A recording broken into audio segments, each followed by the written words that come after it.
Hello friends, स्वागत है आप सभी का मेरे यूट्यूब चैनल लर्निंग स्टेशन पे। चैनल पे नए हो तो चैनल को सब्सक्राइब जरूर करें और बेल आइकन को प्रेस करें। आज इस वीडियो में हम जिस टॉपिक के बारे में डिस्कस करने जा रहे हैं वो है जेंडर स्कूल एंड सोसाइटी के यूनिट सेकंड का सेकंड चैप्टर। तो यूनिट फर्स्ट हमने कंप्लीट कर लिया है, यूनिट सेकंड का हमने फर्स्ट चैप्टर कर लिया है। अगर आपने वीडियोज़ नहीं देखी हैं तो मेरे चैनल की प्लेलिस्ट में जाकर आप वीडियोज़ देख सकते हो। तो आज जो हम पढ़ने वाले हैं वो है gender identity and socialization practice in family school and other formal and informal organisation. तो चलिए शुरू करते हैं। सबसे पहले क्या है हमारा जेंडर आइडेंटिटी। तो जेंडर आइडेंटिटी क्या है? It refers to an individual deeply held sense of their own gender whether it aligns with the sex they were assigned at birth और नॉट। कि किसी भी इंसान की खुद के बारे में जो उनके जेंडर जो वो खुद सोचते हैं कि मैं किस जेंडर से हूँ, फिर चाहे वो जो उनको बर्थ के टाइम सेक्स मिला था कि वो मेल थे या फीमेल थे, उसके साथ अलाइन करता है या नहीं करता है, ये अलग है कि उनकी जो जेंडर जो लिंग पहचान है वो खुद के बारे में क्या है। It is a personal and internal sense of being male और फीमेल और समथिंग एल्स। कि वो मेल है या फीमेल है या ट्रांसजेंडर है या कोई अदर जेंडर है, कि वो उनकी खुद की इंटरनल सेंस है। शायद वो क्या है, मे और may not correspond to the cultural expectations, कि जो हमारे समाज की एक्सपेक्टेशंस है शायद उसके साथ मेल खाता हो, जो उनका पर्सनल सेंस है खुद के जेंडर के बारे में। उसके बाद अगर हम देखें तो सोशलाइजेशन जो इसके साथ ही है, जेंडर आइडेंटिटी एंड सोशलाइजेशन। तो सोशलाइजेशन के बारे में हम पीछे भी पढ़ चुके हैं, जर्नल से पढ़ेंगे अभी। Process of interaction through which one learns the customs attitude values and beliefs of the social group into which he she has been born. कि जिस समाज में हम पैदा होते हैं वहाँ के कस्टम एटीट्यूड्स और वैल्यूज़ बिलीफ के साथ इंटरेक्ट करते हैं और उनको सीखते हैं, दैट इज़ सोशलाइजेशन। नेक्स्ट है जेंडर सोशलाइजेशन। तो जेंडर सोशलाइजेशन क्या है? सोशलाइजेशन प्रोसेस से ही खुद का जेंडर पता करना। The process through which individual learn the gender role in accordance with beliefs values traditions and social norms of society in which they live and act accordingly. कि जिस समाज में वो रहते हैं उसके अकॉर्डिंग उनकी जो बिलीव्स है, जो उनकी वैल्यूज़ है, नॉर्म्स है, उसके अकॉर्डिंग जिस जेंडर में उनका जन्म हुआ है उस जेंडर से उनकी क्या एक्सपेक्टेशंस है या क्या जेंडर रोल है, वो क्या है जेंडर सोशलाइजेशन। तो इसमें हमें है जो जेंडर सोशलाइजेशन में हम ऑलरेडी पिछली वीडियो में पढ़ चुके हैं, जो इसके एजेंट्स थे उन्हीं एजेंट्स के बारे में क्या है इस वीडियो में डिस्कस करना है। बस इसमें क्या है, जेंडर आइडेंटिटी से रिलेटेड है कि किस तरीके से वो क्या अपने जेंडर की पहचान करते हैं। तो फैमिली क्या है, हमारा प्राइमरी सोशलाइजेशन एजेंट है। Family is the starting point in the development journey of child. जब चाइल्ड ग्रो करता है, उसका विकास होता है, तो सबसे पहले वो किस में पलता है, वो फैमिली के अंडर रहता है, फैमिली में उसकी सोशलाइजेशन होती है। अकॉर्डिंग टू पेस्टोलॉजी, जो पेस्टोलॉजी है वो क्या बोलते हैं कि जो फैमिली है वो हमारा पहला स्कूल है और जो हमारी माँ है वो क्या है, हमारी पहली अध्यापक, हमारी पहली teacher. The child get his first lesson of cooperation tolerance and self confidence love and affection in the family. ये सब क्या, जो भी बच्चा self confidence, love, affection, tolerance, ये सब क्या है बच्चा सबसे पहले फैमिली से सीखता है।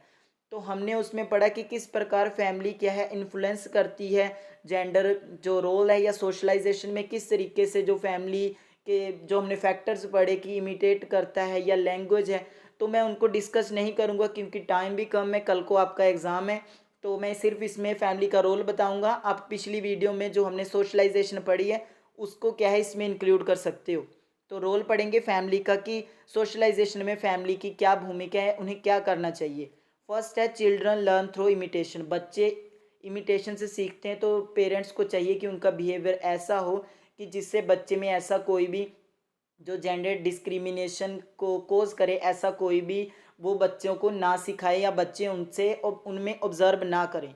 उसके बाद है बिहेवियर ऑफ इक्वालिटी, कि इक्वल ट्रीटमेंट दिया जाए मैन को भी, वुमेन को भी, लड़की को भी, लड़के को भी, ताकि बच्चे के दिमाग में ये gender based role, gender based discrimination का कॉन्सेप्ट ही ना आए। उसके बाद थर्ड है इक्वल एजुकेशन सिस्टम, दोनों को बराबर शिक्षा दी जाए। खैर ये पहले की बात हो रही है, अभी तो इक्वल ऑलमोस्ट दी जाती है सभी को इक्वल एजुकेशन, परंतु फिर भी पहले की बात हो रही है कि लड़का और लड़की को बराबर शिक्षा दी जाए। अभी भी कुछ फैमिलीज़ में है ऐसे कि लड़कियों को हायर स्टडीज़ के लिए नहीं भेजा जाता, परंतु लड़कों के लिए क्या है, भेज दिया जाता है उनके लिए। तो ये भी नहीं होना चाहिए। उसके बाद है ऑल राउंड मेकिंग टास्क, कि बच्चे का सर्वांगीण विकास करना चाहिए, कि उसमें जो मोरल वैल्यूज़ भी आए, दूसरे जेंडर के प्रति रिस्पेक्ट करनी आए, दूसरे को क्या है किस तरीके से ट्रीट करना है, क्या उसका बिहेवियर होना चाहिए, क्या वैल्यूज़ उसमें इनकलकेट करनी है। तो ये किसका रोल है, ये फैमिली की भूमिका होती है ये सब बच्चे में इनकलकेट करना।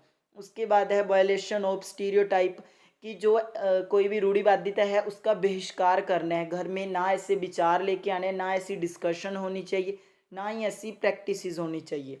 उसके बाद है positive attitude towards both gender, कि जो दोनों लिंग है, चाहे वो लड़का है चाहे वो लड़की है, उनके लिए क्या है, या कोई अदर जेंडर है तो उनके लिए क्या है, ऐसी संकीर्ण सोच नहीं होनी चाहिए। तो इस चीज़ को क्या है, बहिष्कृत करना चाहिए अपने फैमिली इन्वायरमेंट से।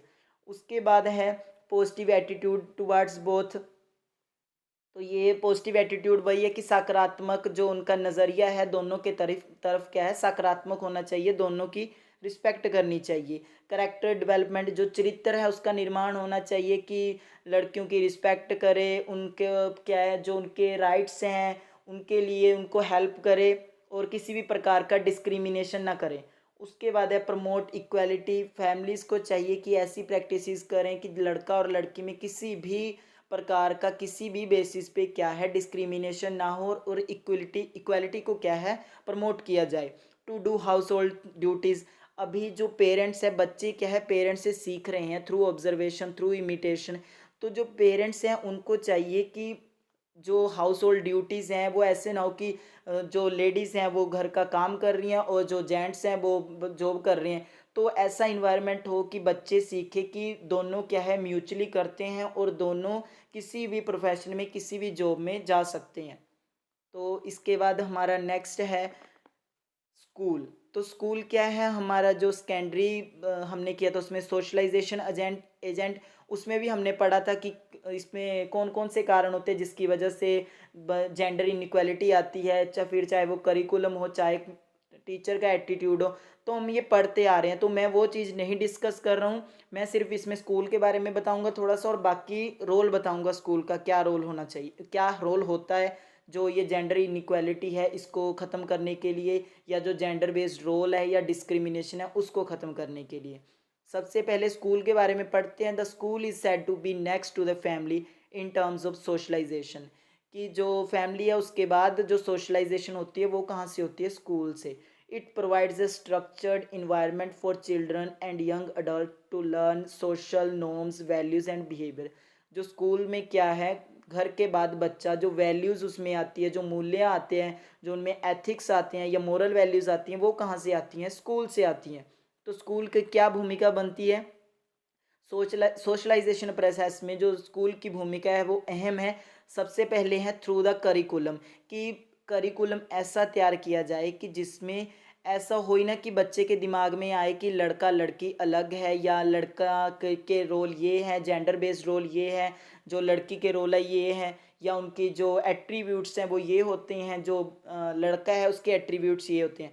तो करिकुलम के थ्रू क्या है ये चीज़ें ख़त्म की जा सकती है। उसके बाद है डेवलपमेंट ऑफ ह्यूमन वैल्यूज़, कि उसमें ह्यूमन वैल्यूज़ इनकलकेट की जाए, दूसरे जेंडर के प्रति रिस्पेक्ट आए, इक्वल अपॉर्चुनिटी प्रोवाइड की जाए, इक्वालिटी को प्रमोट करें। डेवलपिंग गुड पर्सनैलिटी ट्रेड्स, की बच्चों में जो उनकी पर्सनैलिटी है उसके लिए क्या है, जो उसके ट्रेड्स हैं अच्छे आए, अच्छे ट्रेड्स की डेवलपमेंट की जाए उनमें, जिसमें रिस्पेक्ट हो जाता है दूसरों के लिए, लव हो जाता है, अफेक्शन हो जाता है, एम्पैथी हो जाता है, सिंपैथी हो जाता है। तो ये सारे अगर ट्रेड्स बच्चे में होंगे तो ऑब्वियसली वो क्या है दूसरे जेंडर की रिस्पेक्ट करेंगे, और म्यूचुअली क्या है एक इंक्लूसिव इन्वायरमेंट क्रिएट होगा स्कूल में। उसके बाद है वाइडन्स द मेंटल हॉरिजॉन, जो बच्चे का जो दायरा है दिमाग का, जो उसकी सोच है उसका जो दायरा है उसको क्या है बढ़ाया जाए, उसको वाइडन किया जाए। तो ये क्या है स्कूल कर सकता है कि बच्चों को बताएं कि जो मतलब लड़कियों के बारे में भी पढ़ाएं, जो हमारे एमिनेंट पर्सनैलिटीज़ थी हमारी हिस्ट्री में, जिसमें लड़कियों ने बहुत कुछ ऐसा किया जो लड़के भी नहीं कर पाए। तो जिससे क्या है, लड़कों को पता चले कि लड़कियां भी कर सकती हैं, उनको सिर्फ अपॉर्चुनिटी की ज़रूरत है। तो लड़कों में उनके प्रति क्या है, रिस्पेक्ट आएगी, और वो क्या है, उनको उनके राइट्स दिलवाने में भी उनका साथ दें कि हाँ, they deserve equal rights and equal opportunities. उसके बाद है शेपिंग वैल्यूज़ एंड एटीट्यूड्स, कि जो बच्चे के मूल्य हैं या उनका जो नज़रिया है, उनको क्या है, स्कूल शेप कर सकता है, टीचर क्या है, उनको शेप कर सकता है। ऐसी डिस्कशन की जाए, या जो जेंडर स्टीरियोटाइप्स, जेंडर बायसनेस है, उसको चैलेंज किया जाए। उसके बाद है एनरिच इंक्लूसिव करिकुलम स्ट्रेटजीज़, की स्ट्रेटजीज़ ऐसी अपनाई जाएँ कि जिसमें क्या है, लड़का और लड़की दोनों को इक्वली पार्टिसिपेट करवाया जाए, और दोनों की कॉम्पिटेंसी क्या है, एक दूसरे के साथ compete करवाया जाए। जिससे क्या है, लड़के को भी पता चले कि लड़कियां उनके बराबर होती हैं, और लड़कियों को भी अपनी जो इनर उनकी जो जो भी उनकी स्ट्रेंथ है उसके बारे में पता चले कि हाँ, वो भी किसी से कम नहीं है, या बॉयज़ उनसे सुपीरियर नहीं है।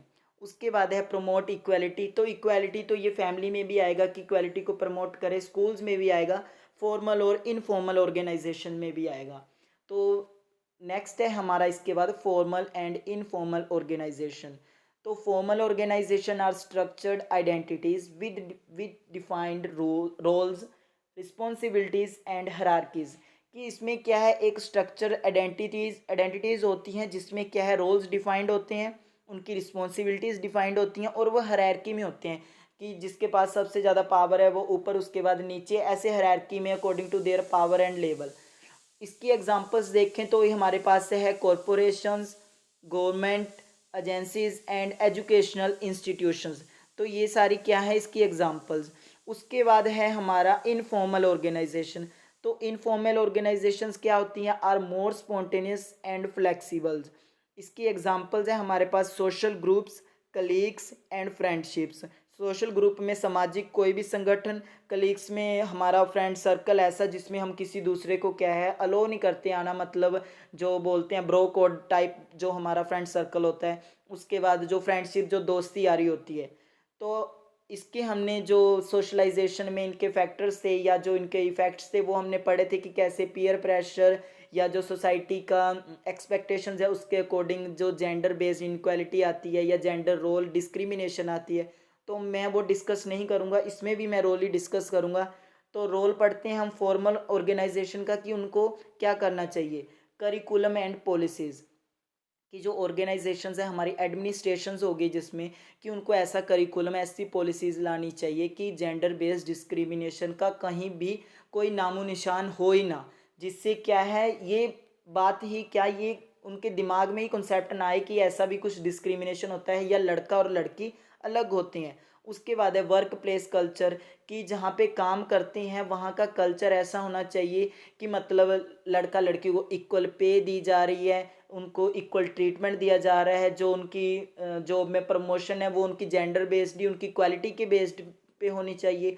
तो ऐसा इन्वायरमेंट होगा, ऐसा कल्चर होगा, तो भी क्या है, जो ये तब क्या है, जो ये जेंडर बेस्ड डिस्क्रिमिनेशन है, इसको एलिमिनेट किया जा सकता है। उसके बाद है थर्ड, जेंडर्ड स्पेस। तो जेंडर्ड स्पेस में ऐसे हो गया कि उनके लिए जैसे अलग से रूम्स होते हैं, रेस्ट रूम्स होते हैं, फिर चाहे कॉलेजेस में गर्ल्स कॉमन रूम होते हैं, तो उनको क्या है, अलग से फैसिलिटीज़ प्रोवाइड की जाए, ताकि जो उनको क्या है, इक्विटी दी जाए, और जो जेंडर बेस्ड डिस्क्रिमिनेशन है वो ना हो किसी तरीके का, उनके साथ हरासमेंट या मोलेस्टेशन या कुछ भी, कोई भी सोशल इविल्स उनके साथ ना कोई हो। उसके बाद हमारा फोर्थ है कोऑपरेटिव वर्किंग। तो कोऑपरेटिव वर्किंग में ऐसे है कि जहाँ पे काम करते हैं वहाँ पे जो बॉयज़ है, गर्ल्स है, मेंस है, वुमेन्स है, वो क्या है, मिलकर काम कर रहे हैं with mutual respect, mutual sharing. तब क्या है, ये जेंडर बेस्ड डिस्क्रिमिनेशन ख़त्म हो जाएगा, और क्या है, एक अच्छे समाज की क्या है, नींव रखी जाएगी। उसके बाद है रोल ऑफ इनफॉर्मल ऑर्गेनाइजेशन। तो इनफॉर्मल ऑर्गेनाइजेशन में हमारा पीयर ग्रुप होता है, हमारा क्या बोलते हैं, कलीग्स होते हैं, हमारे फ्रेंडशिप्स होती हैं, या कोई हमारा सामाजिक संगठन। तो इसमें सबसे पहले है पीयर इन्फ्लुएंस। कि जो पीयर हैं, जो हमारे फ्रेंड्स हैं, उनको भी चाहिए कि इस चीज़ को, मतलब जो जेंडर बेस्ड डिस्क्रिमिनेशन है, इसको प्रमोट ना करें। जो जैसा करना चाहता है, जिसकी जैसा इंटरेस्ट है, जैसे एट्रीब्यूट्स है, उसको उस वे में एक्सेप्ट किया जाए। अदरवाइज फिर से ये डिस्क्रिमिनेशन आएगा। तो अगर पीयर्स का इन्वायरमेंट ऐसा होगा, पीयर ग्रुप का, और उनका जो एटीट्यूड्स होगा वो ऐसा होगा, तो ये gender based discrimination, gender role ऐसा कुछ आएगा नहीं। उसके बाद है सपोर्ट नेटवर्क, जिसमें क्या है कि उनको स्पेस प्रोवाइड किया जाए कि जो वो चॉइस है उनकी, उस अकॉर्डिंग वो जो ऑप्ट करना चाहते हैं या जिस फील्ड में जाना चाहते हैं, या जो उनकी चॉइस इंटरेस्ट का काम है, या जो वो पहनना चाहते हैं वो कर सकते हैं।